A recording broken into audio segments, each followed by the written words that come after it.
amigos, olá, minhas amigas, futuros delegados e delegadas de Polícia Civil do Rio de Janeiro. É um prazer estar aqui com vocês, começar esse nosso curso, começar essa nossa aula de Direito Administrativo voltado para a prova de vocês.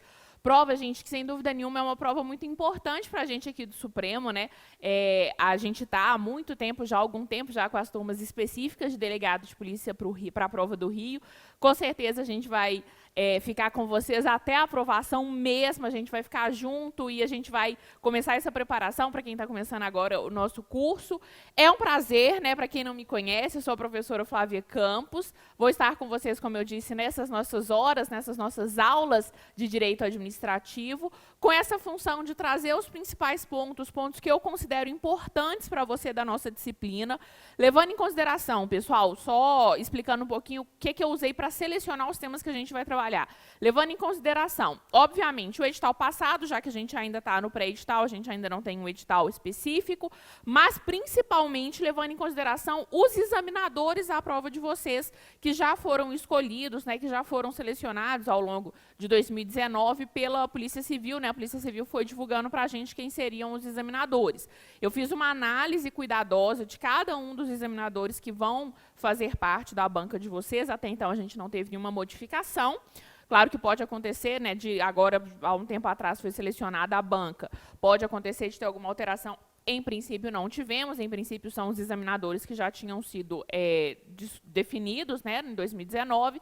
Então, eu levei em consideração os examinadores fazendo uma pesquisa cuidadosa de cada um deles, tá, pessoal? Eu não vou ficar aqui muito tempo falando de cada um deles, acho que não se justifica, mas eu fiz uma análise cuidadosa, uma pesquisa cuidadosa de todos os examinadores para selecionar esses temas que eu considero mais importantes. Então, por exemplo, a gente vai falar de agentes públicos, porque nós temos examinador que tem livro sobre agentes públicos, apesar de ser um livro bem antigo, mas né, ele trabalhou o tema agentes públicos, então considero um tema importante. A gente teve examinador que já trabalhou com licitação, então, obviamente, que a gente vai trabalhar licitação. Serviços públicos, que além de terem algumas publicações poucas, enfim, de um examinador com relação a serviços públicos, é um tema que eu considero importante por ser uma prova do Rio de Janeiro, que teve recentemente, nos últimos anos, problemas com serviços públicos. Então, todos os temas que eu vou trabalhar com vocês aqui são temas específicos, pensando especificamente na prova de vocês, nos examinadores de vocês. Tranquilo? Com relação à indicação bibliográfica, talvez você já tenha um livro de direito administrativo que você já esteja usando, ótimo, continua usando o livro que você está usando. Se você tiver dúvida se ele é bom, se não é, pode me mandar uma mensagem falando qual livro que você tem. Caso você esteja procurando um livro de direito administrativo, eu indico, pensando na prova de vocês, 2 livros, tá? Um dos 2, enfim. Você pode fazer essa escolha se você estiver procurando, obviamente, uma doutrina para você estudar. Eu indico, gente, pensando na prova específica de delegado de Polícia Civil do Rio de Janeiro, eu indico primeiro o livro do José dos Santos Carvalho Filho. O José dos Santos Carvalho Filho. Por quê? Porque o José dos Santos Carvalho Filho, ele é do Rio de Janeiro, ele é conhecido no Rio de Janeiro, quem é do Rio sabe disso, provavelmente conhece ele. Ele é conhecido no Rio como Carvalhinho, né? O Carvalhinho é do Rio de Janeiro, ele foi com certeza a bibliografia usada no exame passado da prova de delegado de Polícia Civil do Rio. A gente consegue perceber pela forma que algumas expressões eram usadas nas questões, a gente percebe claramente que ele foi influência na prova passada, no exame passado. Então, sem dúvida nenhuma, o curso de Direito Administrativo dele é o que eu indico para a prova de delegado de Polícia Civil do Rio. Mas, além do José dos Santos Carvalho Filho, tem um outro livro que eu acredito muito que possa vir a ser a influência desse nosso exame. Óbvio que não tem como eu saber, mas eu acredito muito, até porque eu sei que um dos examinadores usou o livro dele, usa o livro dele, gosta muito do livro dele. Eu indico muito também o Rafael Oliveira, eu sempre esqueço qual que é a ordem do nome dele, vem para cá só para eu procurar aqui. Mas, enfim, Rafael Oliveira, pode colocar no Google que você vai achar. Eu não sei se é Rafael Rezende Carvalho Oliveira ou o contrário. Deixa eu achar aqui para te dar certinho o nome dele. Rafael... Ui, cadê Rafael? Peraí. Rafael Oliveira. A professora escreveu tudo errado, não vai achar, né, querida? Oliveira Direito Administrativo. Rafael Carvalho de Rezende Oliveira. Rafael Carvalho Rezende Oliveira. O Rafael Oliveira, pessoal, é também do Rio, é procurador do município do Rio.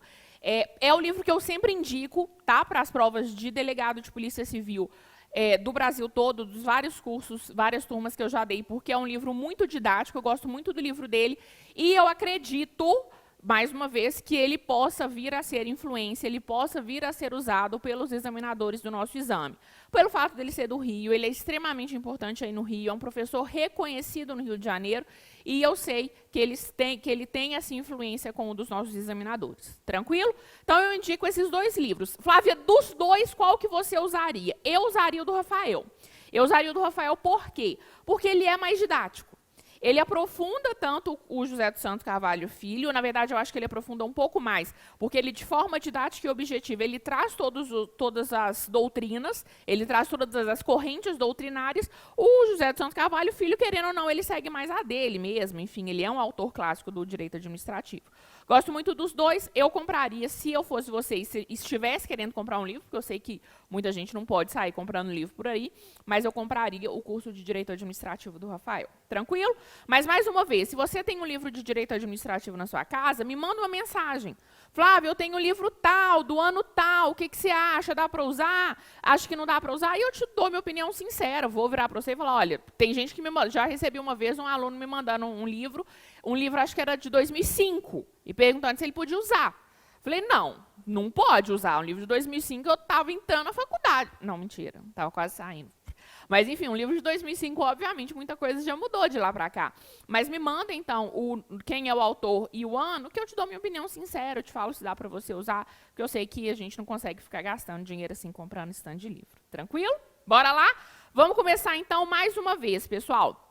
Os temas que eu selecionei, levando em consideração o edital passado, levando em consideração a prova, o exame passado, e levando em consideração os seus examinadores deste exame, a gente começa, então, a trabalhar um desses temas, que, obviamente, é a organização administrativa. Gente, não tem como eu começar a falar de direito administrativo com vocês, pensando principalmente nos temas que eu quero trabalhar futuramente, né, nas nossas próximas aulas, sem falar de organização administrativa. Sem falar na forma que a administração pública tem ou nas formas que a administração pública tem de se organizar. Então, é o primeiro tema que a gente tem que trabalhar. Só que, para eu trabalhar a organização administrativa, para eu entender como que a administração se organiza, eu preciso trabalhar com vocês quem é a administração pública. Quem é que integra essa tal de administração pública, ou o que é, na verdade, essa tal de administração pública. E, para a gente fazer isso, eu tenho que ir na doutrina. Para a gente fazer isso, eu tenho que ir lá nos autores de direito administrativo e pensar nos conceitos que eles trazem de administração pública. E quando eles falam em administração, eles trazem para a gente, a doutrina, os autores vão trazer para a gente sentidos, para a gente conseguir entender o que é administração pública. A primeira forma que eu tenho de classificar, de analisar esse conceito de administração pública, é, de acordo com os autores, pensar na administração pública, vou até colocar aqui, na administração pública, no sentido subjetivo, orgânico ou formal, de um lado, e na administração pública, no sentido objetivo, material ou funcional. Então, são formas que nós temos de classificar a administração pública para que a gente consiga, no final das contas, entender o que é a administração pública. Primeira forma que a doutrina traz, o primeiro sentido que a doutrina traz para a gente de administração pública, é esse sentido subjetivo, orgânico ou formal. Claro que a administração é uma só, mas eu consigo enxergá-la em sentidos diferentes de acordo com os autores. E esse primeiro sentido é esse, subjetivo, orgânico ou formal. Gente, se aparecer na sua prova sentido subjetivo, eu quero que você se lembre dos sujeitos. Basicamente, o que a gente tem que buscar aqui é quais são os sujeitos que integram a administração. Quais são os sujeitos que fazem parte dessa administração pública. E aí, se eu penso nos sujeitos, eu vou pensar com vocês que a administração pública, nesse sentido subjetivo, orgânico ou formal, vai ser composto pelas pessoas jurídicas, pelos órgãos públicos e pelos agentes públicos. Então, a administração pública, no sentido subjetivo, orgânico ou formal, corresponde às pessoas jurídicas que integram a administração pública, aos órgãos públicos que integram a administração pública e aos agentes públicos que integram a administração pública. Esse é o sentido subjetivo, orgânico ou formal. Esses são os sujeitos que integram a administração. Diferente desse sentido subjetivo é o sentido objetivo. Se no subjetivo eu estou querendo analisar o sujeito, no objetivo eu estou buscando um objeto aqui. E o sentido objetivo, ou seja, o objeto da administração pública, é o que a administração pública faz. O que a administração pública faz? Gente, em primeiro lugar, exerce a função administrativa.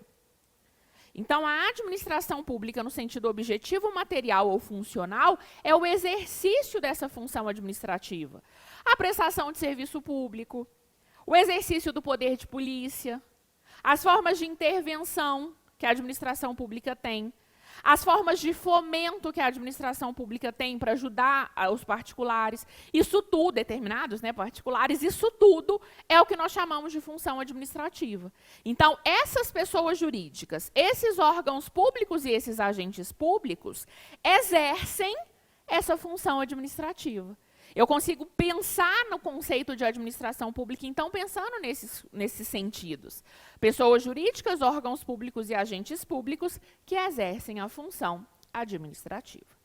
Tá claro esses sentidos? Pode acontecer, né? A gente pode ter na nossa prova uma questão bem conceitual, assim. A gente já teve várias vezes em provas de delegado de polícia civil. O que é a administração nesse sentido subjetivo, orgânico ou formal? E a administração no sentido objetivo, material ou funcional. Só que, além desses dois sentidos, a doutrina aprofunda um pouco mais. A doutrina entende que, em determinadas situações, essas pessoas jurídicas, órgãos públicos e agentes públicos podem exercer, pessoal, uma outra atividade que não só essa função administrativa. Porque pensa comigo, por exemplo, no presidente da República. O presidente da República, ele tem, obviamente, funções administrativas, só que, além de funções administrativas, ele tem funções que nós chamamos de funções políticas, ou funções de governo. Pensa comigo, o presidente da República, ele pode declarar uma guerra?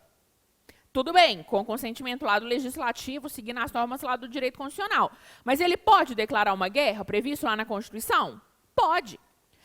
Declaração de guerra é função simplesmente administrativa? Você estuda isso no direito administrativo? Não. Você estuda isso onde? Lá no direito constitucional.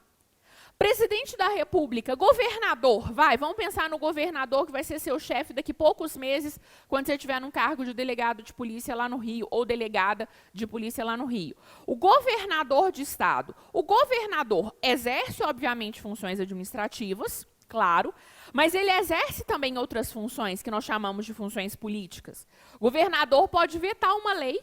Quando o governador veta uma lei, não é meramente uma função administrativa, é uma função maior, uma função política, que a gente chama também de função de governo.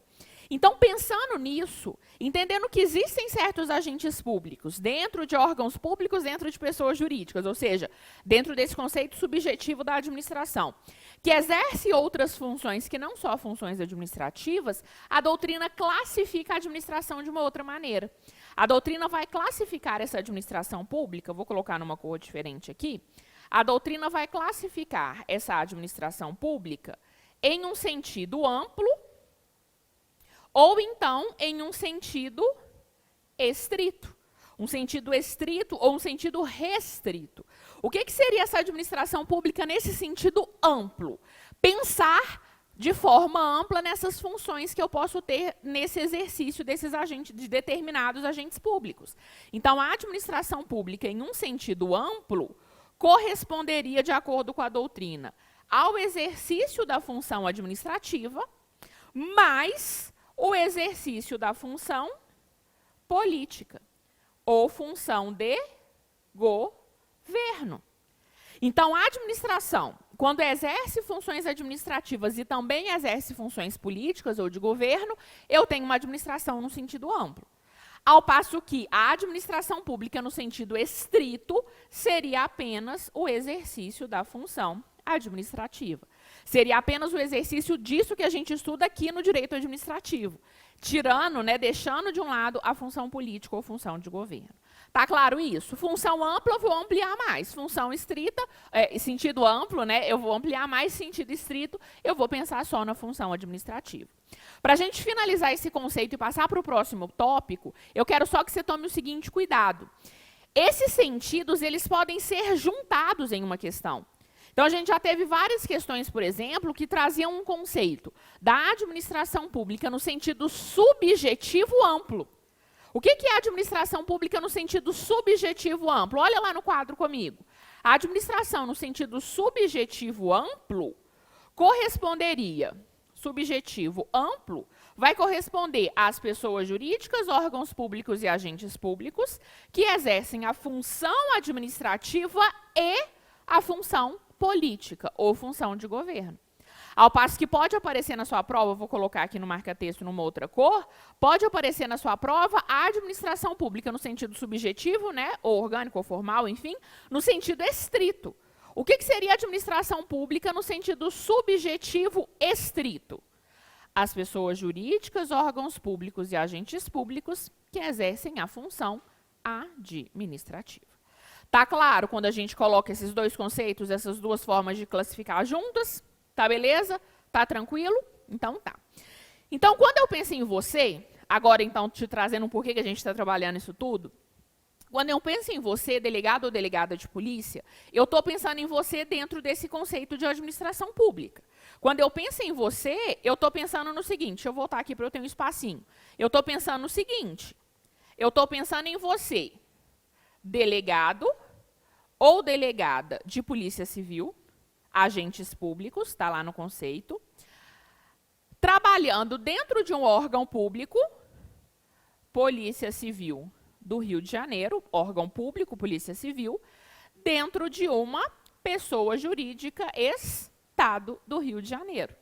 E você, aqui dentro da sua atuação, você vai estar o tempo todo exercendo uma série de funções administrativas. Então, agentes públicos, voltando lá no conceito, agentes públicos, você, dentro de um órgão público, Polícia Civil do Estado do Rio de Janeiro, dentro de uma pessoa jurídica, Estado do Rio de Janeiro. Você consegue se enxergar aqui dentro? Eu preciso que todos os dias, a partir de hoje, você acorde se enxergando aqui.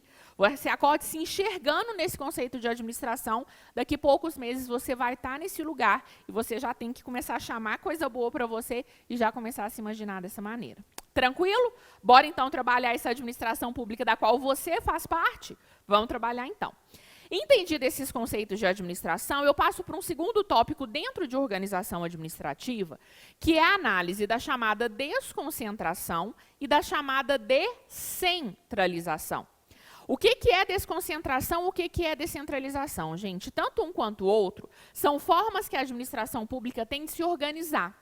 Quando a administração pública atua, ela tem que se organizar de determinadas maneiras para conseguir exercer suas funções. Porque a gente pensar, tudo bem, o exercício de uma função administrativa tranquila, mas o Estado do Rio de Janeiro, ele exerce centenas de funções administrativas diferentes.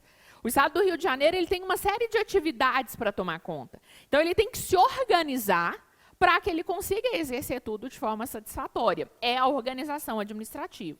E ele pode se organizar através da desconcentração e através da descentralização. O que seria a desconcentração? A desconcentração, para quem quiser anotar um conceito, é a divisão de competências. Quando eu falo competências aqui, eu estou falando de atividades, tá? De funções. É a divisão de competências entre órgãos públicos. É a divisão de competência entre órgãos públicos.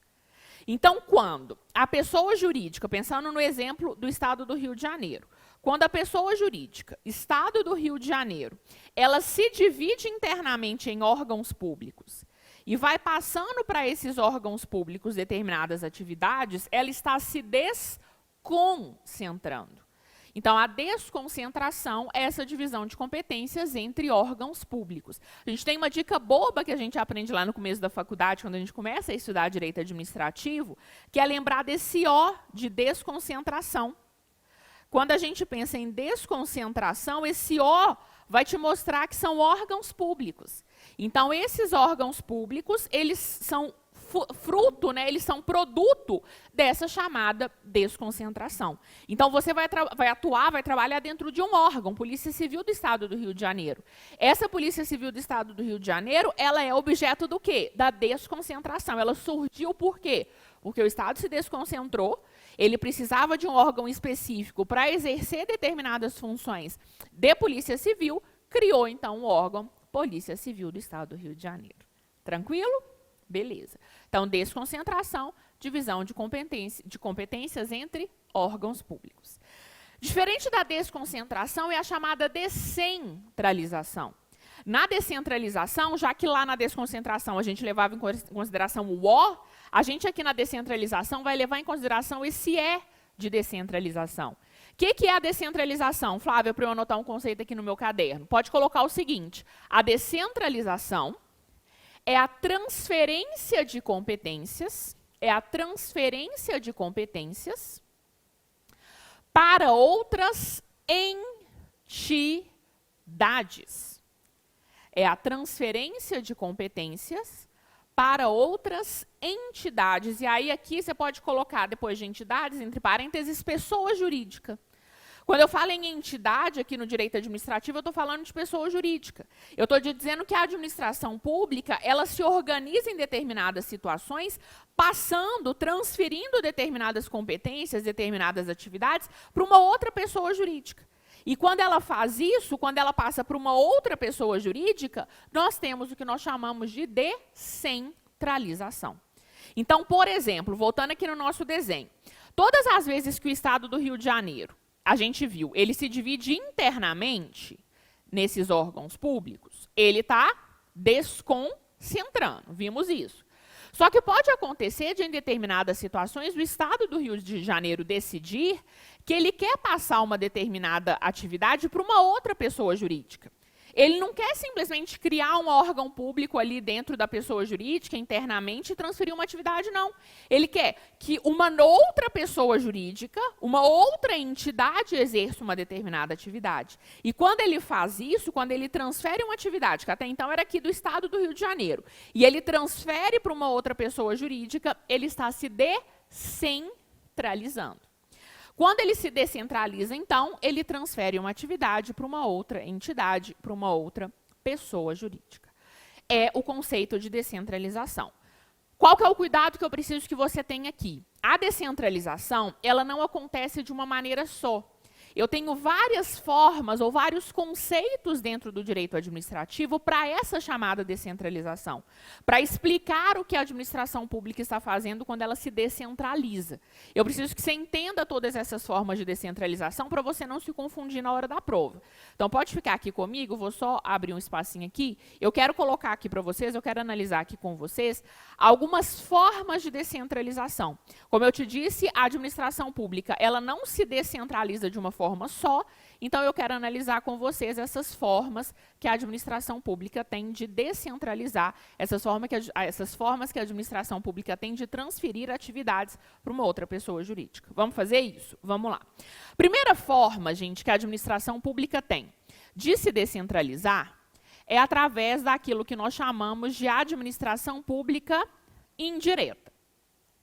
A gente vai falar nessa aula ainda da administração pública indireta. A administração pública indireta, ela é um objeto, ela é um produto, né, um resultado da descentralização.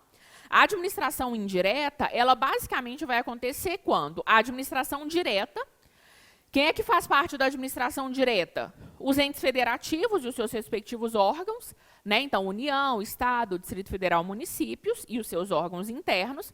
Quando a administração pública direta cria uma nova pessoa jurídica e transfere para essa nova pessoa jurídica uma determinada atividade.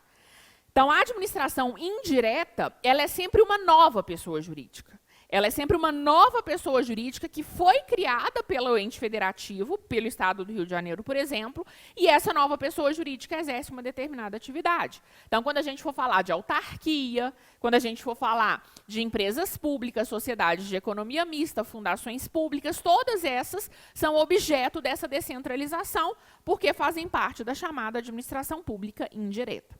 Os autores de direito administrativo dão nomes diferentes para essa descentralização. Eu tenho formas de chamar essa descentralização que se dá com a criação da chamada administração pública indireta.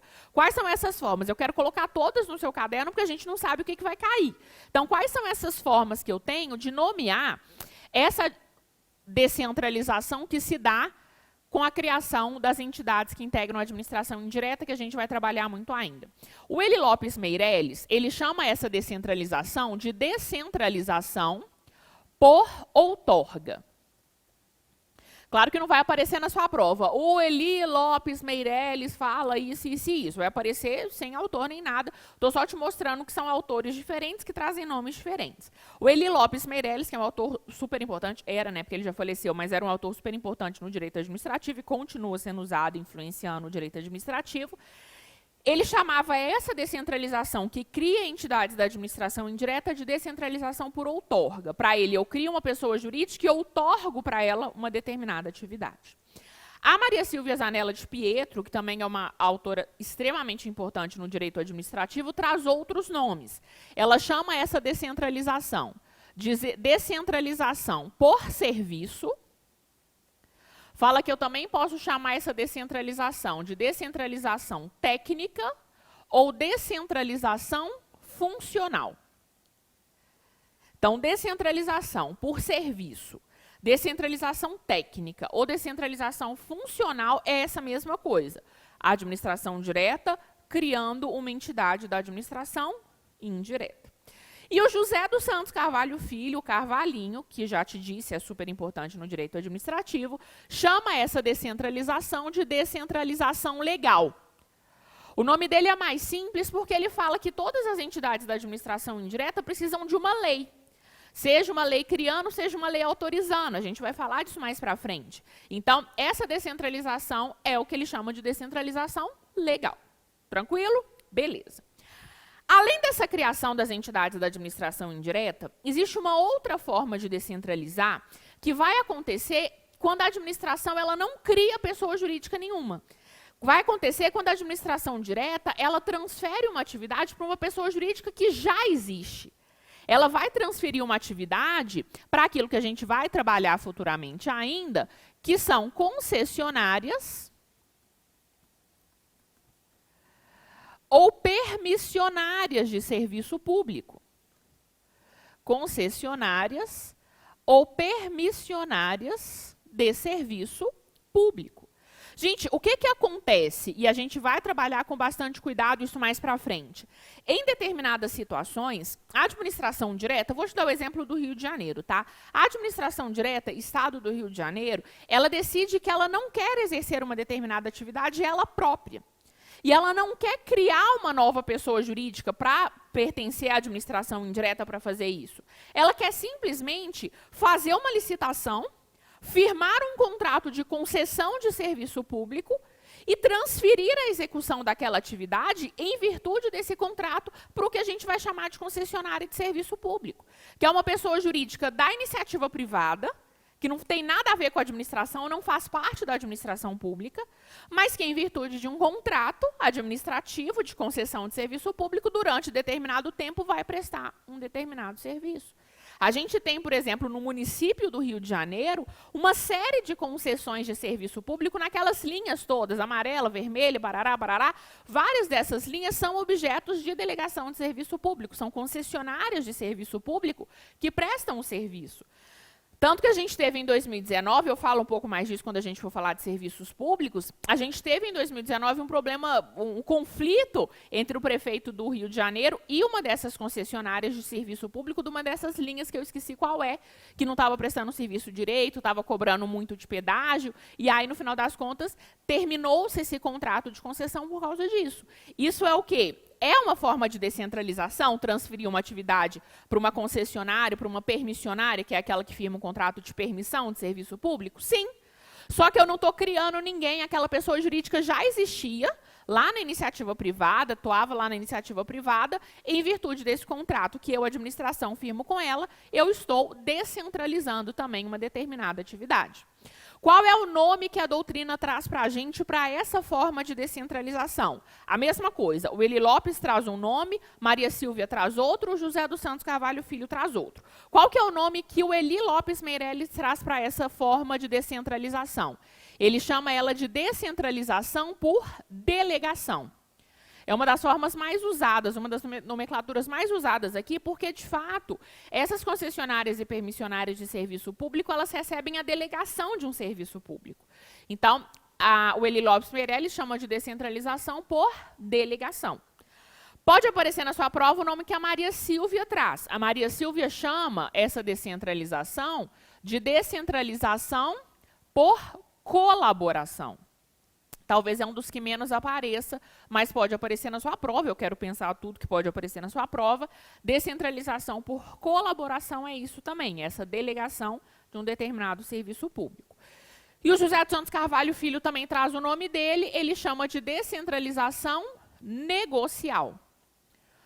O José dos Santos Carvalho Filho chama de descentralização negocial, porque ele fala que, diferente da legal, que é quando eu preciso de uma lei para criar alguém da administração indireta ou autorizar a criação de alguém da administração indireta, na descentralização que acontece com concessionários e permissionários de serviço público, o que eu preciso é de um negócio jurídico. Eu preciso de um contrato administrativo.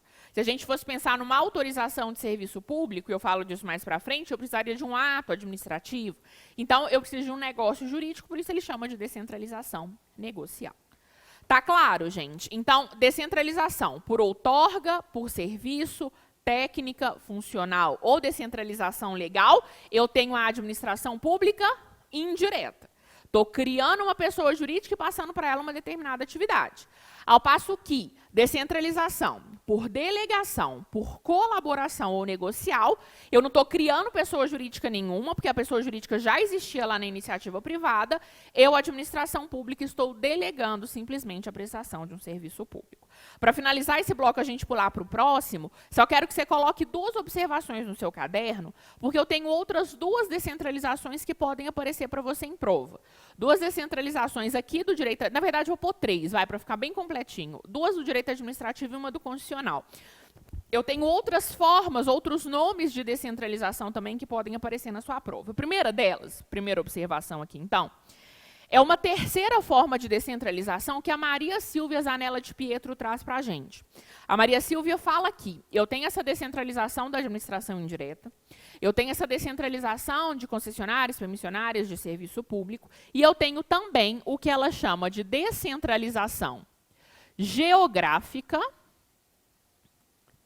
ou territorial. Descentralização geográfica ou territorial. Pessoal, o que seria essa descentralização geográfica ou descentralização territorial para quem quiser colocar um conceito? De acordo com a Maria Silvia, é a transferência é a transferência de autonomia, para determinada região geográfica ou territorial.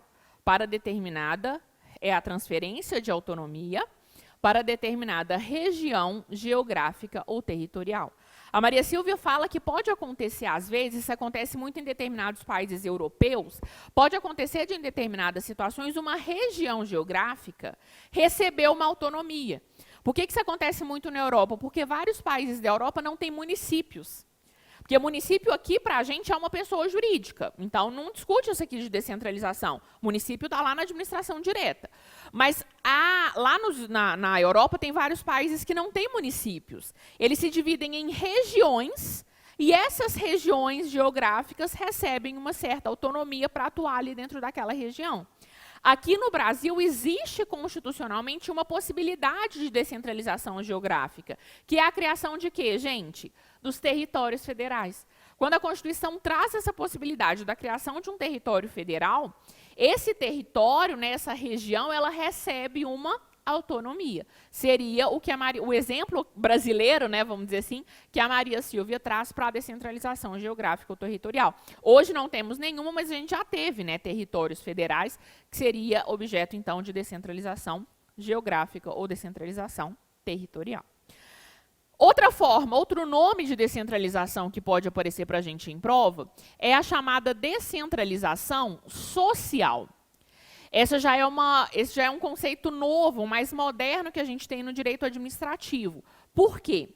Existem determinadas situações em que a administração pública ela não está criando pessoa jurídica nenhuma, ela não está firmando contratos de delegação de serviço público, então não é nenhuma daquelas outras de cima, mas ela dá alguma ajuda, ela dá algum fomento para determinadas entidades da iniciativa privada.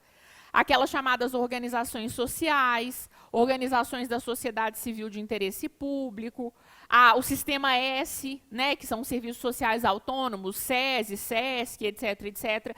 Todas essas entidades, elas fazem parte da administração, elas não fazem parte, na verdade, da administração pública, elas fazem parte da iniciativa privada.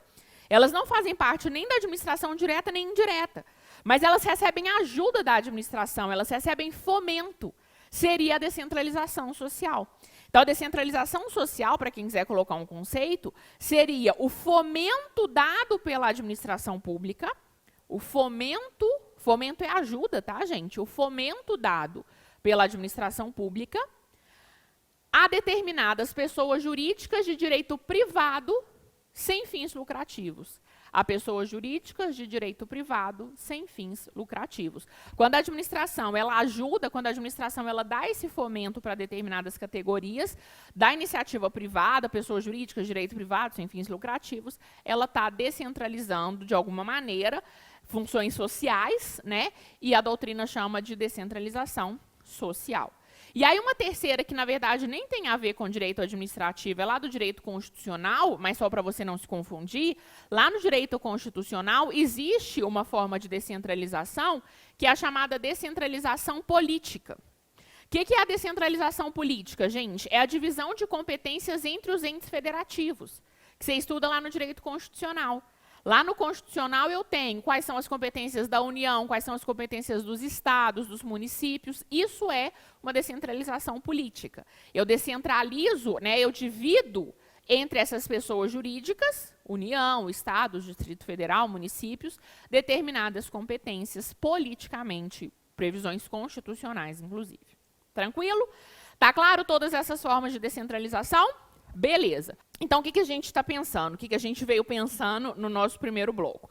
A gente começou a nossa aula pensando naqueles conceitos de administração, entendemos a desconcentração, entendemos a descentralização.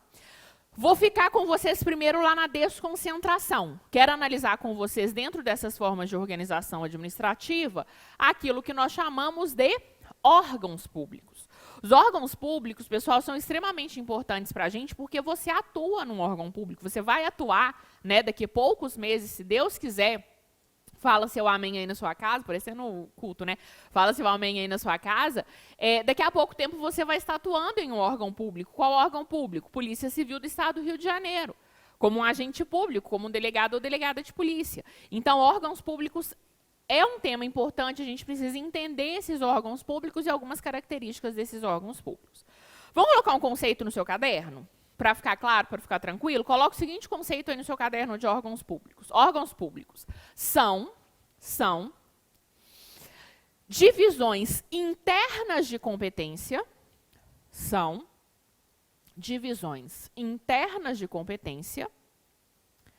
dentro de uma mesma pessoa jurídica. São divisões internas de competência dentro de uma mesma pessoa jurídica.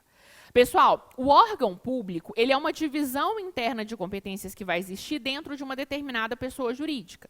Essa pessoa jurídica, ela se divide internamente através daquilo que nós chamamos de desconcentração e ela passa a dividir essas competências criando os chamados órgãos públicos. Então, voltando naquele desenho que eu fiz com vocês lá no nosso comecinho da aula. Quando a gente pensa no estado do Rio de Janeiro se dividindo internamente, quando ele se desconcentra, cada pedacinho desse é um órgão público. E esse órgão público, ele se divide internamente. E essas divisões internas se dividem internamente. Enfim, a Polícia Civil não é um órgão público, mas não é um órgão sem nenhuma divisão. Dentro da Polícia Civil, eu tenho uma série de divisões. Dentro da Polícia Civil do Estado do Rio de Janeiro, eu tenho várias delegacias que são divisões internas, eu tenho setores administrativos que são divisões internas. Então, isso tudo se dá em virtude da desconcentração. O que importa para a gente é entender que o órgão público, ele é uma divisão de competências dentro de uma mesma pessoa jurídica. A pessoa jurídica, Estado do Rio de Janeiro, é o mesmo. O que vai mudar são os seus órgãos públicos. E quando eu te digo, e aí aqui que está o pulo do gato dentro desse conceito de órgãos públicos. Quando eu te digo que o órgão público é uma divisão interna de competências dentro de uma mesma pessoa jurídica, eu estou te dizendo, e eu preciso que você se lembre disso, quero que você escute a minha voz na sua cabeça te dizendo isso na hora da prova, eu estou te dizendo que o órgão público não é uma pessoa jurídica. Você compreende isso? O órgão público, pessoal, não tem personalidade jurídica. Coloque isso de todo tamanho no seu caderno. Órgão público não é pessoa jurídica. Órgão público não tem personalidade jurídica. Olha aqui nesse desenho que a gente fez. Quem que é a pessoa jurídica aqui? O Estado do Rio de Janeiro. Todas essas divisões internas, todos esses órgãos públicos, eles fazem parte dessa pessoa jurídica, Estado do Rio de Janeiro. Mas eles não são pessoas jurídicas, eles não têm personalidade jurídica. Ah, tá, Flávia, então você está me dizendo que a Polícia Civil do Estado do Rio de Janeiro não é uma pessoa jurídica? Tô. Polícia Civil é órgão público. Polícia Civil não tem personalidade jurídica. Ah, Flávia, mas eu trabalho na Polícia Civil do Estado do Rio de Janeiro, ou eu trabalho em outro órgão, e eu sei que esse órgão tem CNPJ. Tem, pessoal, e cuidado com isso na prática, tá? Às vezes a gente mistura a prática com a teoria. Os órgãos públicos, em sua maioria, têm de fato, uma boa parte, pelo menos, dos órgãos públicos, têm de fato CNPJ. Eles têm CNPJ, aquele Cadastro Nacional de Pessoa Jurídica. E aí você pode pensar, ah, mas se ele tem CNPJ, se ele tem Cadastro Nacional de Pessoa Jurídica, ele é pessoa jurídica. Não, ele não é. Órgão público não é pessoa jurídica. Essa questão de ter CNPJ na prática é muito mais por uma questão administrativa, né, de organização de dinheiro, de conta, pagar boleto e etc, etc. Então, eles recebem, de fato, CNPJ. Mas escuta o que eu estou te dizendo. Órgão público não tem personalidade jurídica. Órgão público não é pessoa jurídica. Tá claro isso? Eu preciso que você entenda isso, principalmente pelo que a gente vai trabalhar mais para frente daqui a pouco. Então, órgão público não possui personalidade jurídica. Tranquilo esse conceito? Então, voltando aqui. Então, voltando em órgãos públicos, entendemos o conceito de órgãos públicos, essa divisão interna de competência dentro de uma mesma pessoa jurídica. E entendi que órgão público não é pessoa jurídica, que órgão público não tem personalidade jurídica. No edital passado, levando em consideração o edital passado, quando eles falavam de órgãos públicos lá, eles basicamente trabalhavam 3 pontos principais, vários, né, mas dentre eles eu escolhi esses 3 pontos principais com relação a órgãos públicos, que são a questão da criação dos órgãos públicos, da extinção dos órgãos públicos e a questão da capacidade processual.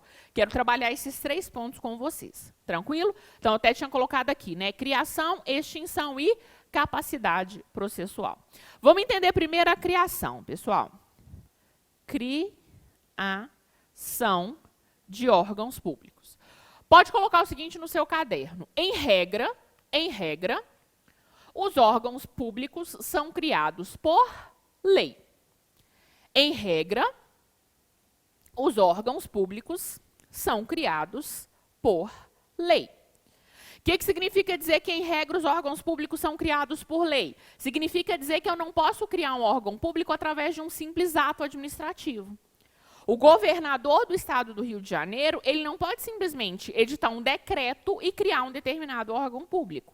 Para criar órgãos públicos, eu preciso necessariamente de uma lei. Então, eu necessariamente, vamos imaginar, o governador do Estado do Rio de Janeiro está querendo criar um órgão público, necessariamente o que ele vai fazer? Um projeto de lei, manda para o Legislativo, estou pensando em âmbito estadual, manda para a Assembleia Legislativa do Estado do Rio, seguindo todos os trâmites lá do direito constitucional, eu tenho essa lei e a partir do momento em que a lei existe, aí sim existe a criação daquele órgão público. Então, o órgão público, ele necessariamente, ele precisa de lei. Flávia, da onde que você está tirando isso? Da sua cabeça? Não, da própria Constituição. A nossa Constituição, pessoal, quando ela trata de órgãos públicos, ela fala da questão de órgãos públicos lá no artigo 48, inciso 10 da Constituição. Inciso 11, desculpa. O artigo 48, inciso 11 da nossa Constituição, ele vai tratar para a gente do Congresso Nacional, estou pensando aqui no âmbito federal, que a gente está levando em consideração a Constituição Federal. Então, ele fala que cabe ao Congresso Nacional, ou seja, então eu preciso de uma lei. Inciso 11, criação e extinção de ministérios e órgãos da administração pública. Então, é através de lei, porque é uma atribuição, então, do Poder Legislativo, a criação de ministérios, na verdade, ministérios são órgãos públicos, ok? E órgãos da administração pública, tá claro? A nossa Constituição de 88, aprofundando um pouquinho aqui, nem imagino eles te cobrando especificamente isso, mas a Constituição de 88, ela traz apenas duas situações em que eu teria órgãos públicos criados por atos administrativos. Então, eu vou colocar como observação só para ficar completo mesmo, tá, gente? Eu só tenho duas possibilidades da criação de órgãos públicos por ato, que é no caso da Câmara de Deputados e no caso do Senado Federal. A Câmara de Deputados, essa atribuição está prevista lá no artigo 51, inciso 4. E o Senado Federal, essa previsão está lá no artigo 52, inciso 13. Nestes dois casos, na criação de órgãos da Câmara de Deputados e órgãos do Senado Federal, eles são criados através de resoluções. Resoluções, né, uma resolução é um ato administrativo. Então, a doutrina ressalva essas duas situações, essas duas exceções, no caso da Câmara de Deputados e Senado Federal. Agora, gente, é a exceção. Eu imagino que na sua prova, como você não está fazendo uma prova de âmbito legislativo, não é para a Câmara, não é para o Senado, o que eu imagino é pensar na regra. E a regra é que os órgãos públicos eles são criados por lei.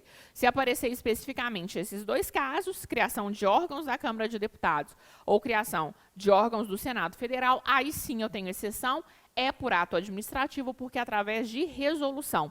Tanto o 51, inciso 4, quanto o 52, inciso 13, eles falam que é uma atribuição da própria casa criar seus órgãos. E quando é uma atribuição da própria casa criar seus órgãos, isso vai ser feito através de um ato administrativo, vai ser feito através de uma resolução.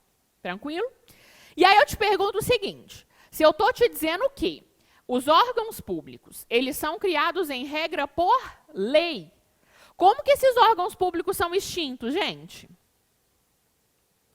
Se os órgãos públicos são criados por lei, como que se dá a extinção desses órgãos públicos, pessoal? Gente, é a tal da simetria das formas. É um princípio que a gente tem no direito de simetria das formas. Do mesmo jeito que eu crio, eu vou extinguir. Então, se um órgão público necessariamente, em regra, salvo aquelas duas exceções, é criado por lei, como que esse órgão público vai ser extinto? Também por lei. Então, da mesma maneira que eu crio, eu vou extinguir. Se eu criei um órgão público por lei, necessariamente também só através de lei eu tenho a extinção de um órgão público.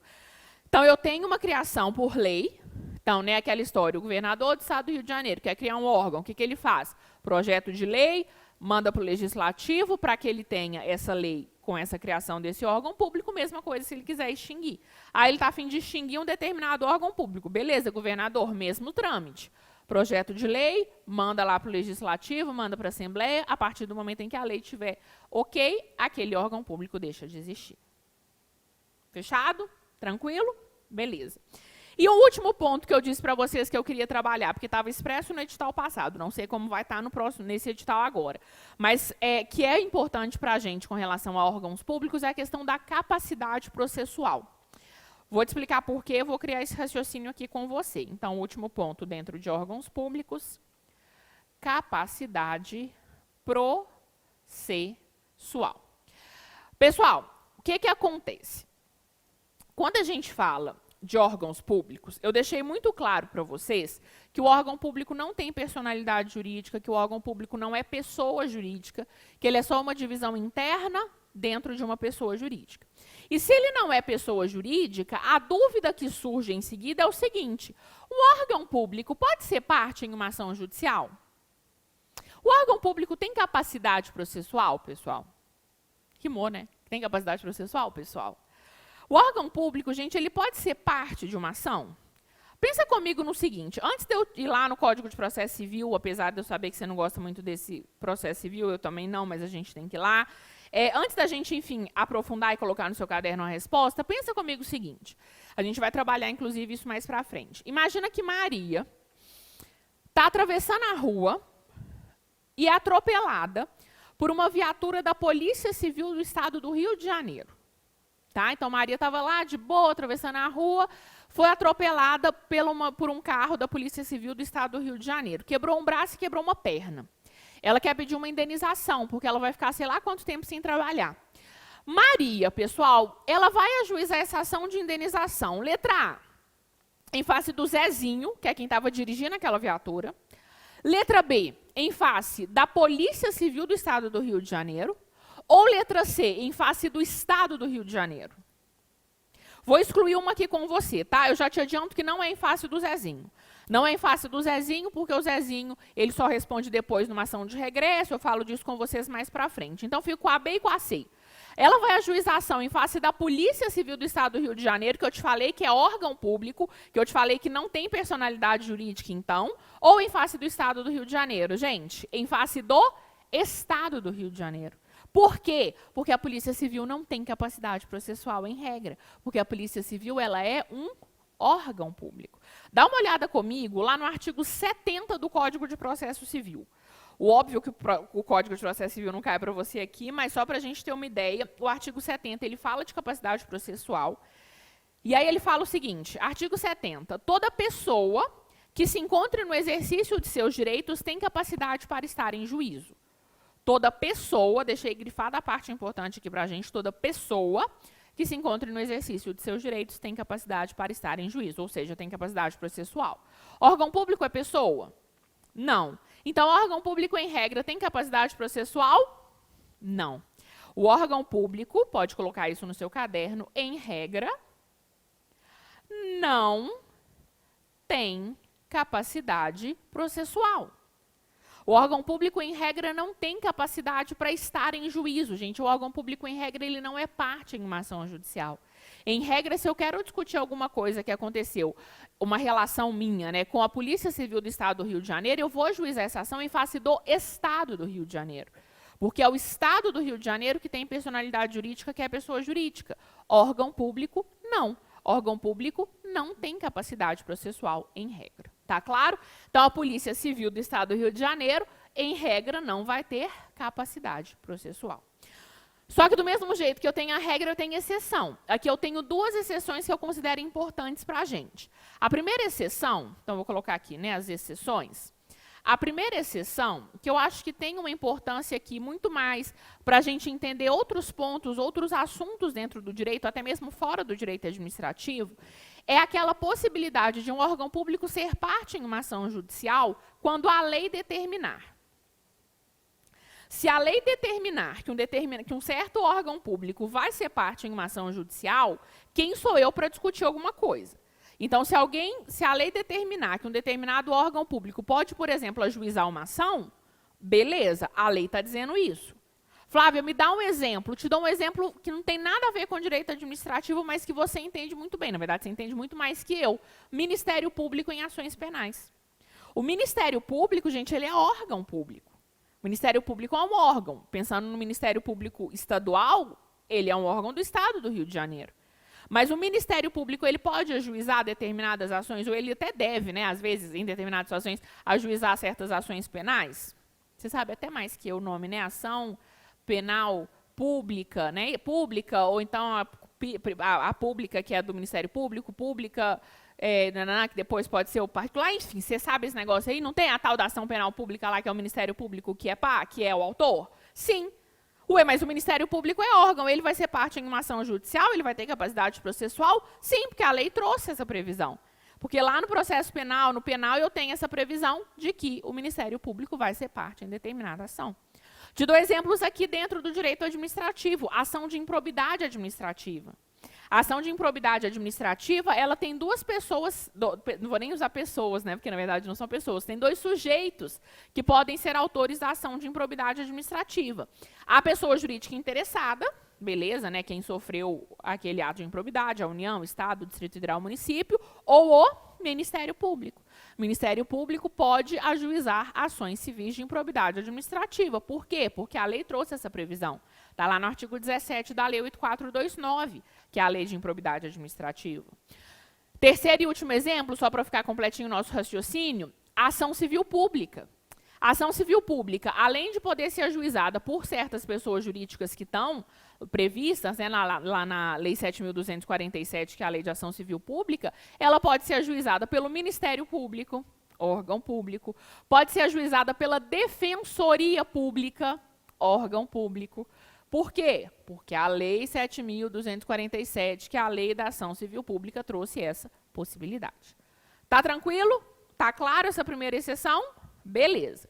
E eu tenho uma segunda exceção que também pode aparecer para a gente em prova, que é a possibilidade dos órgãos com previsão constitucional, pode colocar assim, depois eu vou te dar exemplo para você enxergar, a possibilidade, então, dos órgãos com previsão constitucional de ajuizarem ações para defesa dos seus direitos institucionais. Para defesa dos seus direitos institucionais. Vou te explicar. Então, órgãos de previsão constitucional para a defesa dos seus direitos institucionais. Pessoal, o que que acontece? Existem determinadas situações em que certos órgãos, eles vão ter que ir a juízo, eles vão ter que ir para o judiciário, através de uma ação judicial, tentar defender um direito dele, órgão. O órgão, ele quer defender um direito dele, e quando ele quer fazer essa defesa de direitos institucionais, seria possível que ele fosse parte em uma ação judicial. A gente tem uma súmula do STJ que trata especificamente da Câmara de Vereadores. Câmara de Vereadores é um órgão de previsão constitucional, né, representativo de poder legislativo no âmbito municipal, e essa Câmara de Vereadores, ela tem essa possibilidade de, na defesa de direitos institucionais, ser parte em uma ação judicial, que é a súmula 525. A súmula 525 do STJ traz justamente essa segunda exceção, voltada para a Câmara de Vereadores, mas que eu posso aplicar para vários outros órgãos. A súmula 525 fala que a Câmara de Vereadores, apesar de não ter personalidade jurídica, então ela deixa claro, olha, a Câmara de Vereadores é um órgão público, então não tem personalidade jurídica, não. Vai ter personalidade judiciária. O que é personalidade judiciária? É aquela possibilidade de estar em juízo, mesmo não tendo personalidade jurídica. Vai ter personalidade judiciária quando estiver na defesa dos seus direitos institucionais. Se a Câmara de Vereadores ela quer ajuizar uma determinada ação para defender os seus direitos da Câmara, e não dos vereadores, mas da Câmara, ela vai poder ser parte em uma ação judicial. A súmula 525 fala da Câmara de Vereadores, mas a gente já teve decisão do nosso judiciário, inclusive do STF e do STJ, com relação a assembleias legislativas, tribunais de justiça, órgãos que têm previsões constitucionais, se estiverem defendendo direitos do próprio órgão, podem sim ser parte em ação judicial. Está claro a questão da capacidade processual, então? Então, em regra, o órgão não tem capacidade processual, mas existem essas exceções. Tranquilo? Beleza. Finalizo órgãos públicos, entro no último ponto da nossa aula, porque, na verdade, é um último grande ponto que a gente vai trabalhar o resto da nossa aula, praticamente, que é a chamada administração pública indireta. Opa, saí sem querer. Administração indireta. Primeira pergunta para ver se você está ligado no negócio, para ver se você está prestando atenção na aula ou não. A administração indireta, gente, ela é objeto da desconcentração ou da descentralização? Desconcentração ou descentralização? Descentralização. A administração indireta é uma nova pessoa jurídica que foi criada para exercer uma atividade. Descentralização, então. Segunda pergunta. Qual que é o nome que eu dou, ou quais são os nomes que eu dou para essa descentralização que cria a administração indireta? A gente viu que eu tenho vários nomes lá na doutrina do direito administrativo para isso. Qual que é o nome que eu dou aqui? Te falei isso há, sei lá, meia hora atrás. Exatamente, mais ou menos uma meia hora atrás. A administração indireta é criada por que forma de descentralização? Repete comigo. Descentralização por outorga, descentralização por serviço, descentralização técnica, descentralização funcional ou descentralização legal. São todos os nomes que podem aparecer na sua prova, qualquer um pode aparecer, que indica essa forma de descentralização. Tá claro? Beleza. Ok, vamos começar agora a aprofundar então na administração indireta.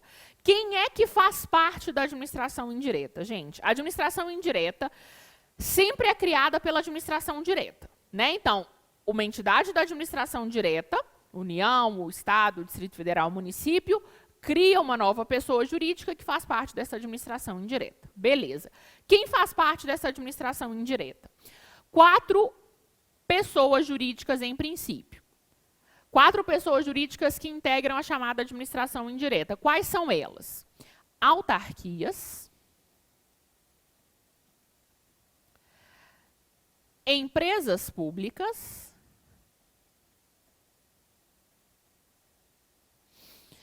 sociedades de economia mista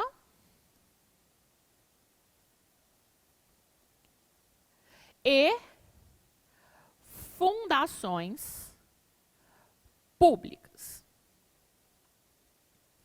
Então, sempre que a gente fala em administração indireta, essas são as primeiras pessoas jurídicas que a gente vai pensar. Nas autarquias, nas empresas públicas, nas sociedades de economia mista e nas fundações públicas.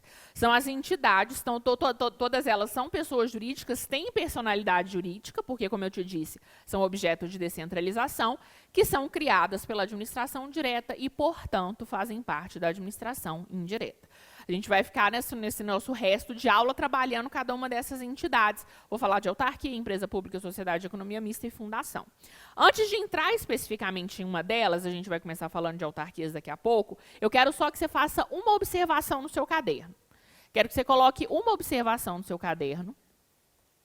Eu não posso deixar de trabalhar, de chamar a atenção de vocês com relação aos chamados consórcios públicos. Então, antes especificamente de começar a falar de autarquia, vamos só aproveitar esses 5 minutinhos aqui para finalizar esse nosso bloco, para a gente falar rapidamente com relação a consórcios públicos. Pessoal, o que são os consórcios públicos? O consórcio público é uma pessoa jurídica que foi criada em virtude da união de vários entes federativos para buscar um interesse em comum. Então, o consórcio público é isso, é a união de entes federativos para a busca de um interesse em comum. Isso acontece muito dentro da administração pública. Muitas vezes, o que acontece? A União, o Estado do Rio de Janeiro e o município do Rio de Janeiro têm um interesse em comum. Os 3 entes federativos têm um interesse em comum. Então, em vez de cada um fazer um negócio diferente ou fazer cada um no seu canto, firma-se um consórcio público e esse consórcio público passa a ser responsável por aquela determinada atividade. É uma forma que a administração tem de buscar até mesmo maior eficiência. Isso aconteceu, por exemplo, na época das Olimpíadas. Foi um consórcio público criado entre a União, o Estado do Rio de Janeiro e o município do Rio de Janeiro para prestar, para firmar todos os contratos, enfim, relativos às Olimpíadas. Por que eu estou falando de consórcio público aqui? Por que eu estou fazendo essa observação com relação aos consórcios públicos? Os consórcios públicos, eles são tratados em uma lei específica, que é a Lei 11.107 de 2005. Essa Lei 11.107 de 2005 é a lei dos consórcios públicos. E aí, lá no artigo 6º dessa Lei 11.107, existe uma previsão de que quando esse consórcio público for criado, né, quando for assinado, quando for firmado esse contrato de consórcio público, vai ser criada uma nova pessoa jurídica. Então, quando a União, o Estado do Rio de Janeiro e o município do Rio de Janeiro firmarem um consórcio público entre eles, eles criam uma nova pessoa jurídica, que é esse chamado consórcio público. Essa nova pessoa jurídica, de acordo ainda lá no artigo 6º, ela pode ser uma pessoa jurídica de direito público, ou ela pode ser uma pessoa jurídica de direito privado. Então, está previsto lá no artigo 6º, que essa pessoa jurídica pode ter personalidade jurídica de direito público, pode ser então, um consórcio público de direito público, ou pode ter de direito privado, vai ser um consórcio público de direito privado. Flávia, quem que vai decidir? Aqueles entes federativos quando forem firmar o consórcio. A União, o Estado e o município vão sentar, quando eles estiverem lá fazendo o protocolo de intenções, que é como se fosse uma minuta do contrato de consórcio público, eles vão decidir, falar, vamos criar uma pessoa jurídica de direito público? Ah, beleza, vamos. Ah, não, vamos criar só uma de direito privado mesmo? Ah, beleza, vamos. Eles escolhem lá, vai estar lá previsto no contrato a natureza jurídica desse consórcio. Esse consórcio público de direito público, né, essa pessoa jurídica de direito público, ela recebe um nome. Ela vai ser chamada associação pública. Está lá no artigo 6º também. O artigo 6º fala que essa pessoa jurídica de direito público vai ser chamada de associação pública. E ainda de acordo com o artigo 6º, agora sim você entende por que eu estou falando disso aqui, ainda de acordo com o artigo 6º, a associação pública, ela vai fazer parte da administração indireta de todos os entes consorciados. Então, quando for criada, de acordo com a lei, essa associação pública, esse consórcio público de direito público, essa pessoa jurídica faz parte da administração indireta de todos os entes que participam daquele consórcio. Então, se era um consórcio público da União, Estado do Rio de Janeiro e Município do Rio de Janeiro, e foi criada uma associação pública, ela faz parte da administração indireta da União, da administração indireta do Estado do Rio de Janeiro e da administração indireta do município do Rio de Janeiro. Flávia, como? Se a gente viu que eu tenho autarquias, empresas públicas, sociedades de economia mista e fundações públicas, onde que eu coloco essa associação pública? A associação pública, pessoal, ela vai ser uma espécie de autarquia. A associação pública é uma espécie de autarquia. Quem te contou isso, Flávia? O Código Civil. O Código Civil, deixa eu pegar ele aqui para a gente, quando ele fala das pessoas jurídicas de direito público, deixa eu abrir ele para você, que aí você acompanha junto comigo. Quando ele fala das pessoas jurídicas de direito público, lá no artigo 41, ele fala o seguinte, olha só, artigo 41 do Código Civil.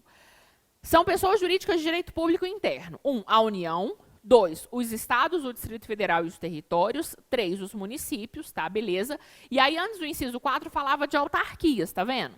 Porque a gente vai ver daqui a pouco que as autarquias são de direito público. Só que olha o que o inciso 4 fala agora. As autarquias, vírgula, inclusive as associações públicas. E olha quem que inseriu esse texto.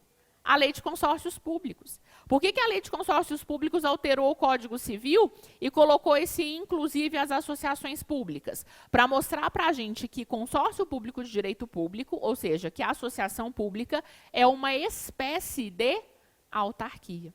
Então, quando eu falo com vocês dessas entidades que integram a administração indireta, autarquias, empresas públicas, sociedade de economia mista e fundações públicas, não se esqueça do consórcio público. O consórcio público de direito público, que recebe o nome de associação pública, é uma espécie de autarquia, ou seja, faz parte também da administração indireta. Essa Lei 11.107, gente, extremamente importante para você, tá? Coloca uma estrelinha aí no seu caderno, dá uma estudada na Lei 11.107, dá uma estudada nos consórcios públicos, inclusive o artigo 6º sofreu uma alteração extremamente importante no final de 2019, seu parágrafo 2º foi alterado, parágrafo 2º? Sempre confundo o 2º com o primeiro, mas é o 2º mesmo, deixa eu confirmar aqui com você. O artigo 6º, parágrafo 2º, é o parágrafo 2º mesmo, sofreu uma alteração super importante aqui em 2019, tá vendo? Finalzinho de 2019. Então, não deixa de estudar, a Lei 11.107 não deixa de estudar os consórcios públicos. Só para tirar uma dúvida que eu sei que você vai ter e você vai me mandar mensagem e eu já te respondo aqui. Flávia, você está me dizendo que o consórcio público de direito público, a associação pública, né, faz parte da administração indireta. E o consórcio público de direito privado? A Lei 11.107, pessoal, não fala nada sobre ele. A Lei 11.107, ela só fala que a associação pública faz parte da administração indireta. Alguns autores falam que o consórcio público de direito privado também faria parte, como se fosse uma espécie de empresa pública, por exemplo. Mas a lei não fala nada, eu não acredito muito na prova de vocês, até porque nem é todo autor que fala sobre isso. Tá? O que a lei fala expressamente lá no artigo 6º, confere lá no artigo 6º, é que a associação pública integra a administração indireta de todos os entes consorciados. Tranquilo?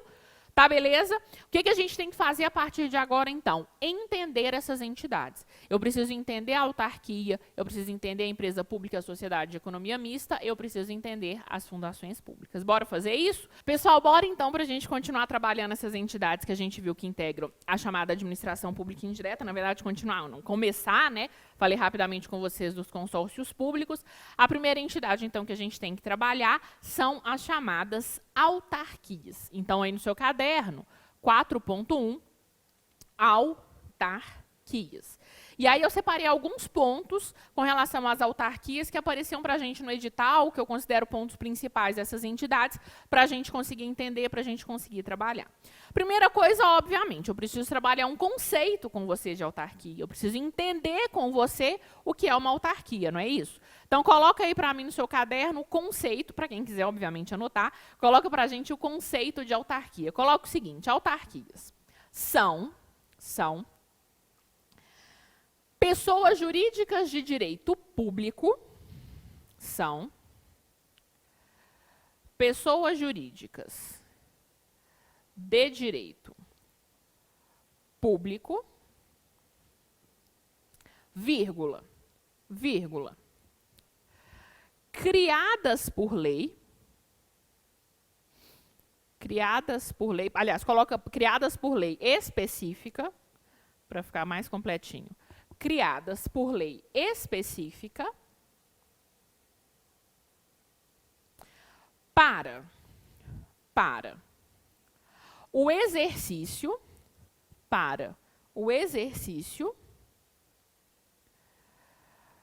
de atividades típicas da administração pública. São pessoas jurídicas de direito público, criadas por lei específica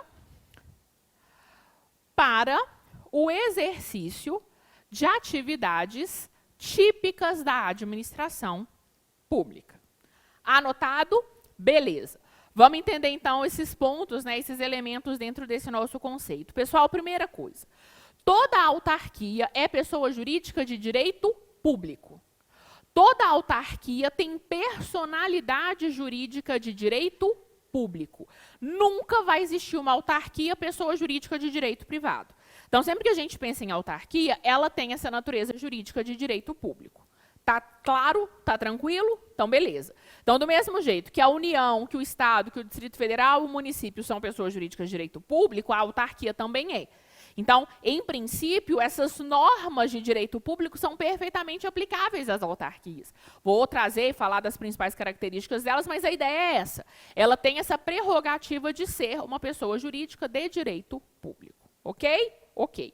Então, esse primeiro elemento dentro desse nosso conceito está tranquilo. Não posso deixar você esquecer isso, porque isso diferencia, inclusive, a autarquia de outras pessoas da administração indireta que a gente vai ver. Tá. Se a autarquia ela é uma pessoa jurídica de direito público, um segundo elemento que está nesse conceito é consequência disso, que é o fato de que as autarquias elas são criadas por lei específica. Pessoal, entende comigo o seguinte, isso vai ser extremamente importante lá no finalzinho da aula, quando eu for falar de fundações públicas. Toda pessoa jurídica de direito público, é criada por lei. Tá claro isso? Toda pessoa jurídica de direito público, ela necessariamente vai ser criada por lei. O que significa eu dizer que uma pessoa jurídica é criada por lei? Significa dizer que basta uma lei criando aquela pessoa jurídica para que a pessoa jurídica já exista. A pessoa jurídica de direito público, pessoal, ela não precisa ser registrada em cartório, você entende? Cartório de pessoas jurídicas serve para pessoa jurídica de direito privado. Se a pessoa jurídica de direito público, aqui no nosso exemplo a autarquia ela não precisa ser registrada em cartório. Eu não preciso pegar o contrato social, o estatuto de uma autarquia e ir lá no cartório, levar lá no cartório para registrar. Porque a pessoa jurídica ela já existe com a lei quando ela é de direito público. Então, se o governador do estado do Rio de Janeiro ele está querendo criar uma autarquia, e ele pode, obviamente, criar, o estado do Rio de Janeiro tem várias autarquias, o que ele simplesmente vai fazer? Projeto de lei, manda para o legislativo, segue todos os trâmites legislativos que você estuda lá no direito constitucional, a partir do momento em que a lei existe, a autarquia já existe. Eu não preciso pegar essa lei e registrar estatuto nem nada no cartório, porque a autarquia ela é criada por lei. É diferente das outras pessoas jurídicas que a gente analisa hoje, nessa aula ainda, que a gente vai ver que são autorizadas por lei. Não, a autarquia ela é criada por lei. E quando a Constituição fala que ela é criada por lei, daqui a pouco eu vou ver esse dispositivo constitucional com vocês, quando a Constituição fala que ela é criada por lei, a Constituição fala em lei específica. O que significa dizer que a lei ela é específica? Significa dizer que tem que ter uma lei que fale só da criação dessa autarquia. Eu não posso ter uma lei que fala da criação de uma autarquia e de mais 55 assuntos diferentes. Não.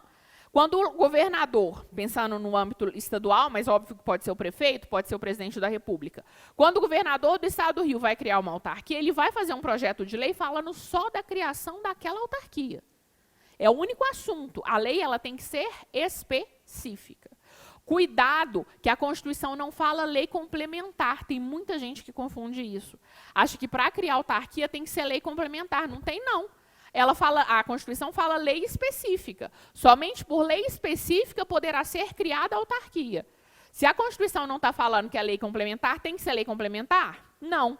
A lei complementar só vai aparecer lá nas fundações públicas. E aí eu te explico mais para frente quando ela falar disso, quando a gente for falar disso. Então, a lei específica, ela vai criar a autarquia. Dá uma olhada comigo, e aí esse dispositivo constitucional que eu quero que você anote no caderno, no artigo 37, inciso 19 da Constituição. Essa questão da criação por lei específica, ela aparece para a gente lá no inciso 19 do artigo 37. Vou pegar a Constituição aqui para a gente. Artigo 37 da nossa Constituição. É um dos artigos principais para a gente no direito administrativo na Constituição, né? Inciso 19, olha só, vou ler só o comecinho, tá? Porque o resto fala das outras entidades que a gente ainda vai trabalhar. Inciso 19, somente por lei específica poderá ser criada a autarquia. Então, a autarquia, ela é, repetindo mais uma vez para você não esquecer, criada por lei específica. Beleza? Beleza. Flávia, e para que se cria uma autarquia? Pessoal, a autarquia, ela sempre vai ser criada para exercer atividades típicas da administração pública. Como a autarquia ela é uma pessoa jurídica de direito público, ela vai exercer atividades que a própria administração pública direta poderia, em princípio, exercer. Então, quando eu crio uma autarquia, ela recebe atividades típicas da administração pública. Significa dizer que a autarquia ela não pode exercer atividade econômica. Porque a atividade econômica não é típica da administração. Em princípio, a gente não pensa na União, no Estado, no Distrito Federal, no município, exercendo atividade econômica. A atividade econômica é da iniciativa privada. Ela é, em princípio, da iniciativa privada. Então, a autarquia não exerce atividade econômica. O que a autarquia vai fazer vai ser exercer aquelas atividades que a própria administração direta poderia exercer. Poder de polícia. A gente vai falar daqui a pouco de agência reguladora. Poder de polícia é um exercício de autarquia, porque pode ser, né, um exercício exercido pela autarquia, além da própria administração direta, a prestação de serviços públicos, enfim, são atividades típicas da administração que são transferidas para uma determinada autarquia com a criação dessa entidade da administração indireta. Tá tranquilo o conceito? Então, pessoas jurídicas de direito público criadas por lei específica para exercer atividades típicas da administração pública. Ok.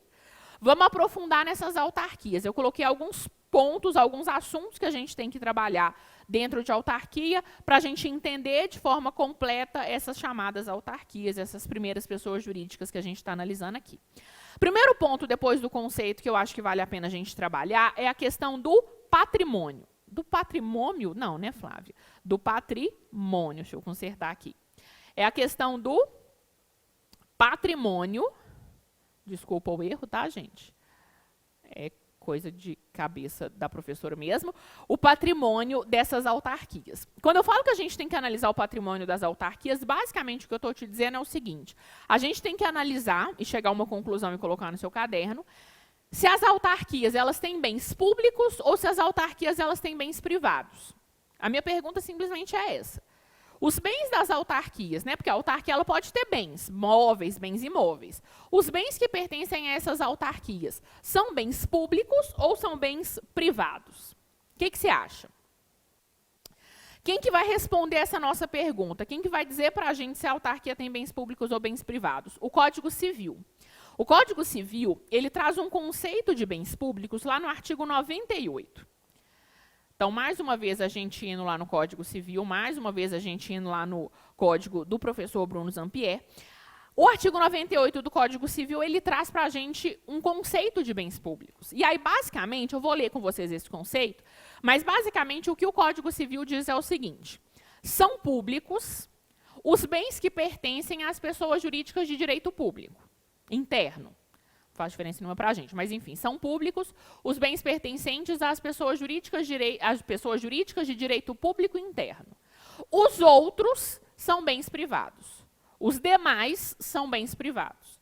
Então, o raciocínio é o seguinte, a pessoa jurídica de direito público tem bem público. A pessoa jurídica de direito privado tem bem privado. Dá uma olhada comigo lá no artigo 98. Deixa eu pegar ele aqui para a gente. Código Civil, artigo 98. Dá uma olhada. São públicos os bens do domínio nacional pertencentes às pessoas jurídicas de direito público interno. Todos os outros são particulares, seja qual for a pessoa a que pertencerem. Então, as pessoas jurídicas de direito público, elas possuem bens públicos. Te pergunto, autarquia é pessoa jurídica de direito público ou de direito privado? Público. Então, a autarquia tem bem público ou bem privado? Bem público. As autarquias possuem bens públicos. Então, os bens das autarquias são bens públicos. Então, todas as características de bens públicos que você estuda quando você estuda bens públicos são aplicáveis aqui para os bens das autarquias. Os bens só podem ser alienados se respeitadas determinadas condições, os bens não podem ser penhorados, os bens não podem ser objeto de uso capião, não podem ser objeto de penhor, hipoteca, anticrese. Aquelas características que você estuda de bens públicos são aplicáveis aos bens das autarquias. Tá claro? Tá tranquilo? Beleza. Além do patrimônio, então, que a gente já entendeu, essa questão, né, de que os bens eles são bens públicos, segundo ponto que eu quero analisar com vocês é a questão do regime jurídico funcional. Basicamente, a minha pergunta para vocês aqui é o seguinte, quem trabalha em autarquia é servidor seletista ou é servidor estatutário? Essa é a minha pergunta. As pessoas que trabalham numa autarquia, são servidores seletistas, ou seja, se submetem em regra à CLT, se submetem em regra às normas do direito do trabalho, ou são servidores estatutários, se submetendo a um estatuto próprio. Quem responde isso para a gente também é a Constituição. O problema é que aqui eu preciso que você tome um pouco de cuidado, porque a Constituição ela sofreu uma análise, né, do STF, ela foi objeto de uma decisão do STF, extremamente importante aqui nesse dispositivo, e aí eu preciso que você tome um pouco de cuidado com relação a isso, que é o artigo 39 da Constituição. Artigo 39 da Constituição. Deixa eu te explicar rapidamente o que aconteceu com esse artigo 39, para você não estudar o artigo 39 errado, tá? Porque se você simplesmente pegar a sua Constituição e abrir o 39, você vai estudar o 39 errado. Seguinte, o artigo 39 da nossa Constituição de 88, desde a promulgação da Constituição de 88, ele trazia para a gente a previsão do chamado regime jurídico único. O que seria o regime jurídico único? O regime jurídico único era uma previsão que a gente tinha na Constituição desde a sua promulgação, de que todo mundo que trabalhasse na administração direta, autárquica, ou seja, nas autarquias, e fundacional, necessariamente se submeteria ao mesmo regime jurídico funcional. Então, todo mundo que trabalhasse na administração direta, autárquica e fundacional, se submeteria ao mesmo regime. Na prática, o que aconteceu depois da Constituição de 88? Todos os entes federativos criaram seus estatutos próprios. Então, a União criou seu estatuto, o Estado do Rio de Janeiro criou seu estatuto, todos os outros estados a mesma coisa, os municípios, a grande maioria também. Criou-se um regime jurídico estatutário, cada ente federativo tem o seu. Então, se a administração direta fosse estatutária, né, se seguisse um regime estatutário em que as regras dos agentes públicos estivessem no estatuto, as autarquias e as fundações de direito público também se submeteriam a esse mesmo regime. Então, pensando aqui nas autarquias, se o Estado do Rio de Janeiro segue um regime jurídico estatutário, todas as autarquias criadas pelo Estado do Rio de Janeiro também se submeteriam ao regime jurídico estatutário. Estava tudo certo, existia o tal do regime jurídico único. Acontece que a Constituição de 88, ela sofreu uma alteração lá em 1998, várias, na verdade, alterações, e uma dessas alterações, através de uma emenda constitucional, que foi a emenda constitucional 19, foi nesse artigo 39. Então, se você pega o artigo 39 da sua Constituição hoje, não tem nada falando no texto que está aí previsto na sua Constituição, não tem nada falando dessa questão de regime jurídico único. Porque está aí no seu vade-mecum essa redação dada pela emenda constitucional 19 de 98. Então, lá em 1998, a emenda constitucional 19 alterou o artigo 39. Acontece que, e aí você pode estar vendo isso aí no final da sua Constituição, no final do seu artigo 39 na Constituição, acontece que esse artigo 39 foi objeto de uma ADI lá no STF, que é a ADI 2134. E essa ADI 2134 foi discutir a constitucionalidade ou a inconstitucionalidade do artigo 39. Por que o artigo 39, por que foram discutir essa alteração, essa constitucionalidade do artigo 39, da nova redação do artigo 39? Porque se discutiu ou se alegou nessa ADI 2135 que no dia em que eles aprovaram a alteração do artigo 39, não foi preenchido o quórum necessário constitucionalmente para uma emenda constitucional. Você sabe que a emenda constitucional ela tem um quórum diferente de aprovação, né? Você estuda isso lá no direito constitucional, né? 3/5 dos votos, 2 turnos de votação, aquela história toda em cada caso, etc. Então, em um dia específico, lá na Câmara de Deputados, quando foram aprovar essa parte da emenda, o problema não é na emenda constitucional 19 toda, tá? Pelo contrário, ela foi super importante para a gente, mas naquele dia que o artigo 39 foi alterado, não teve o quórum de votação necessário. Precisava de 200 e poucos, deputados tinha 190 e poucos, 180 e poucos, sei lá. Então, não tinha a quantidade de deputados necessário. E o STF, lá em 2007, julgando a liminar, a cautelar, nessa ADI 2135, o STF chegou realmente à conclusão de que havia uma inconstitucionalidade nessa alteração do artigo 39. E o STF fez o quê? Suspendeu a alteração e mandou voltar com o texto original, ou seja, mandou voltar com o tal do regime jurídico único. Então, hoje, pessoal, não se aplica essa redação que está no seu vade-mecum, que é essa redação da emenda constitucional. Provavelmente, no seu vade-mecum tem uma remissão, tem uma observação embaixo do 39, falando mais ou menos isso. Vai estar mais ou menos alguma coisa assim.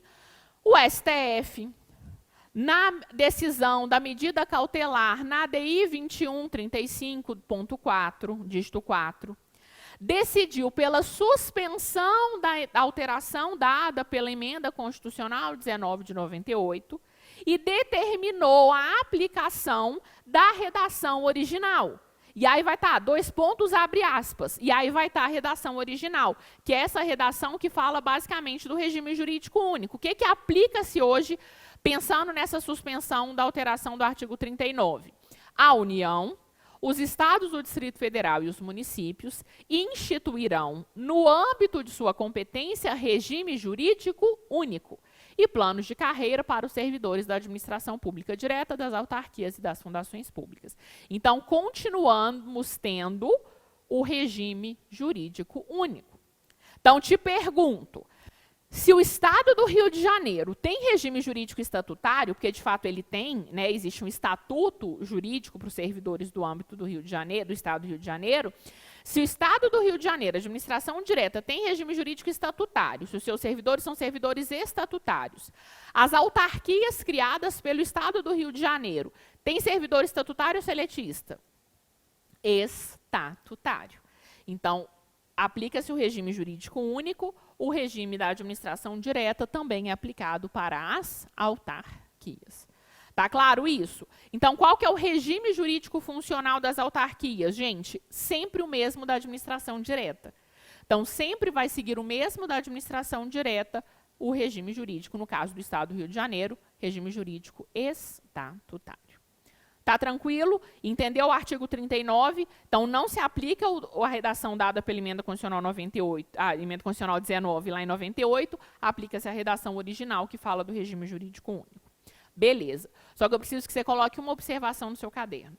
Observação de extrema importância no seu caderno.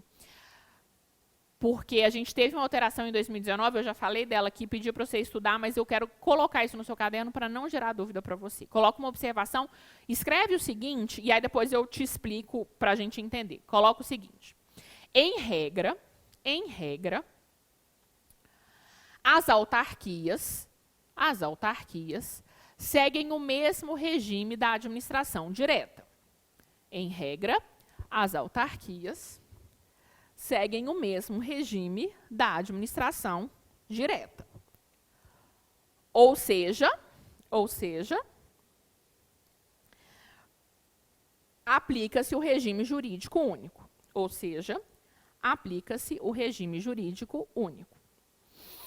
Ponto. No entanto,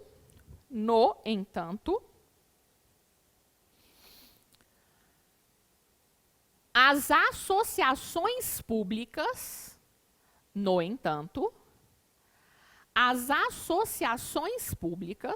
aí coloca para mim entre parênteses, consórcio público de direito público, no entanto, as associações públicas, entre parênteses, consórcio público de direito público, fecha parênteses, possuem regime seletista.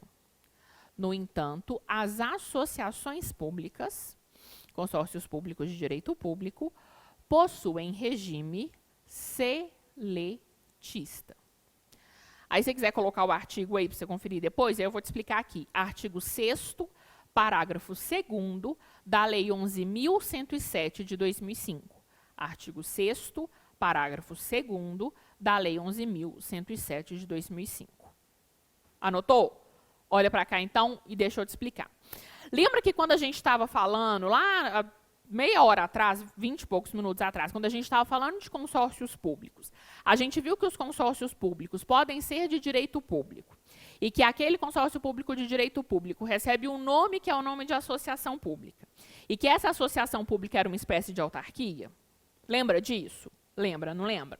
E lembra que eu te falei que a Lei 11.107 sofreu uma alteração super importante no final de 2019, lá no seu parágrafo 2º? O que o parágrafo 2º sofreu de alteração, gente? Antes, como a associação pública era uma espécie de autarquia, e como as autarquias se submetem a esse regime jurídico único, entendia-se que a associação pública era estatutária, na maioria das vezes seguindo a administração direta.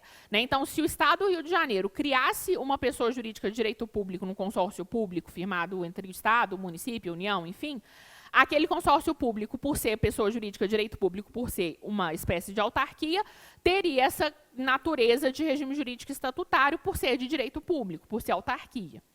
Acontece que isso não tinha muita lógica. Não tinha muita lógica, ou pelo menos trazia um problema na prática, que era o seguinte: o consórcio público, ele é um contrato administrativo. Então, essa pessoa jurídica criada pelo consórcio público, ela termina, ela se extingue em determinado momento. Quando aquele consórcio público é extinto, quando aquele contrato termina o seu prazo de vigência, aquela pessoa jurídica vai deixar de existir. E se eu falo que quem trabalha nessa associação pública é estatutária, eu estaria dizendo que ela adquire estabilidade, porque uma boa parte dos estatutários adquiririam estabilidade. A gente vai ver isso mais para frente. Nem todo estatutário tem estabilidade, porque tem o estatutário carga em comissão. Mas tem o estatutário efetivo, que adquire estabilidade, aquela história toda. E se essa pessoa, se esse servidor adquirisse estabilidade dentro desse consórcio público, e depois que o consórcio público fosse extinto, onde é que eu ia enfiar esse servidor público, gente? Se a pessoa jurídica que ele trabalha não existe mais. Você percebe que existe uma incompatibilidade dessa ideia de estabilidade com uma pessoa jurídica que vai terminar, porque ela é objeto de um contrato que tem prazo determinado? Então, qual que foi essa alteração extremamente importante lá no parágrafo 2º? O parágrafo 2º passou a trazer que tanto o consórcio público de direito público, que é a associação pública, quanto o consórcio público de direito privado seguem um regime jurídico seletista. Olha o parágrafo 2º, ele fala o seguinte: o consórcio público, com personalidade jurídica de direito público ou privado, então os dois, observará as normas de direito público no que concerne a realização de licitação, beleza, o consórcio público, qualquer um dos dois tem que fazer licitação, a celebração de contratos, então tem que seguir as regras lá da Lei 8666, a prestação de contas, né, então tanto de direito público quanto de direito privado tem que prestar contas, e o que nos interessa, e a admissão de pessoal. Então, tanto um quanto o outro faz concurso público, beleza, não tem problema nenhum. Que será regido pela consolidação das leis do trabalho, aprovado pelo Decreto-Lei 5452, né, que é a CLT. Ou seja, tanto o consórcio público de direito público quanto de direito privado se submetem à CLT. Então, a associação pública ela é uma exceção para a gente aqui. A associação pública, pessoal, ela se submete ao regime jurídico seletista. É muito importante que você entenda isso. Essa alteração do artigo 6º, parágrafo 2º, eu acho muito importante. Tem pouco tempo, né, foi no final de 2019 que ela sofreu essa alteração. Eu acho que ela pode muito te confundir, mas eu acho que ela pode muito aparecer para a gente em prova, então tome esse cuidado. Tranquilo? Mas a regra, em regra, regime jurídico único. Se a administração direta é estatutária, a autarquia também é estatutária. Beleza? Para a gente finalizar aqui, fazer um intervalinho, tomar uma aguinha também e a gente voltar para terminar as autarquias. 2 pontos rápidos para a gente finalizar com relação a isso. Primeira coisa, prerrogativas processuais. Pessoal, as autarquias, como elas são pessoas jurídicas de direito público, elas recebem aquelas mesmas prerrogativas processuais do Código de Processo Civil que são dadas aos entes federativos, à União, ao Estado, ao Distrito Federal, ao município, à Fazenda Pública, né? Então, eu tenho sim a aplicação daquelas prerrogativas processuais previstas lá no Código de Processo Civil para as autarquias. O artigo 183 do Código de Processo Civil, que fala do prazo em dobro, e o artigo 496 do Código de Processo Civil, que fala do duplo grau de jurisdição. Então, sim, as autarquias possuem prerrogativas processuais, né, as mesmas prerrogativas processuais dadas à Fazenda Pública. E, por fim, para a gente finalizar e para o intervalo, a questão da justiça competente. A justiça competente, pessoal, para julgar as ações em que as autarquias são parte, vai ser, né, a justiça comum. Vai ser a justiça comum, seja a justiça federal, quando eu tenho uma autarquia federal. Então, se a autarquia é federal, a competência é da Justiça Federal. Essa é uma previsão que a gente tem lá no artigo 109, inciso 1 da nossa Constituição. Seja a Justiça estadual, quando eu tiver uma autarquia estadual,